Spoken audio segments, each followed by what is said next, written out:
fait, on a la preuve scientifique que la religion, c'est-à-dire les rites religieux, les actes religieux, existaient chez l'homme avant l'apparition du langage articulé. Avant que l'homme sache parler, avant que l'homme sache écrire, bien entendu, avant les mots, existait déjà la religion. C'est un point dans le zen très important. Et d'ailleurs, mon maître Deshimaru nous répétait souvent que le zazen, cette expression qui utilise toute l'énergie du corps et de l'esprit, le zazen, c'est la religion avant la religion. Comment est-ce qu'on formulerait notre esprit religieux si la parole, si les mots n'existaient pas? Comment exprimerions-nous nos idées si les mots n'existaient pas? Et toutes les religions qui gouvernent le monde actuellement sont des religions basées sur les mots, sur des livres, sur des phrases. Et donc on a induit dans notre intuition primitive un trouble.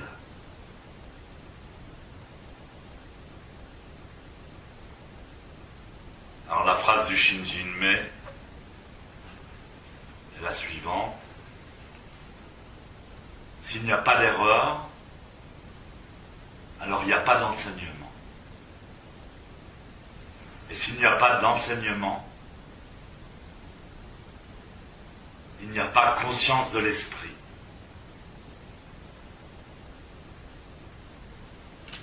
Donc voilà la réponse.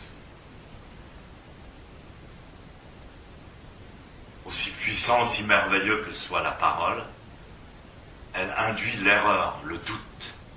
Parce que chaque mot a sa face blanche et a sa face obscure. Mais c'est grâce à cette erreur qu'on doit rechercher plus profond, jusqu'à la racine,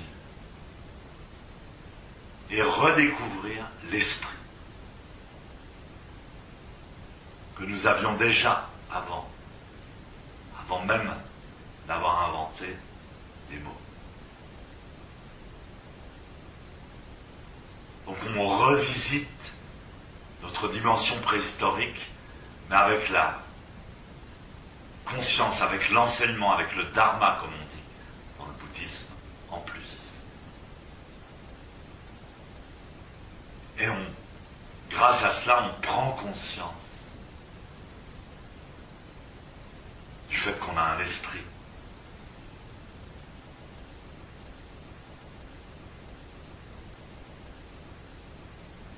Il n'y a pas que nous qui avons un esprit.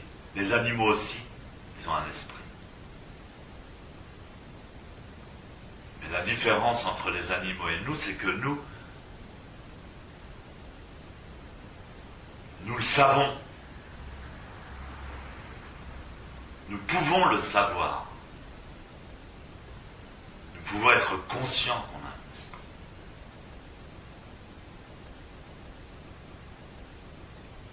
Donc dans le zen, cet esprit, on l'appelle la pensée silencieuse.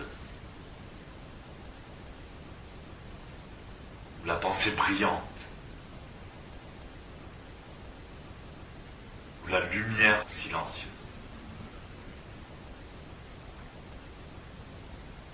On peut l'appeler aussi l'intention.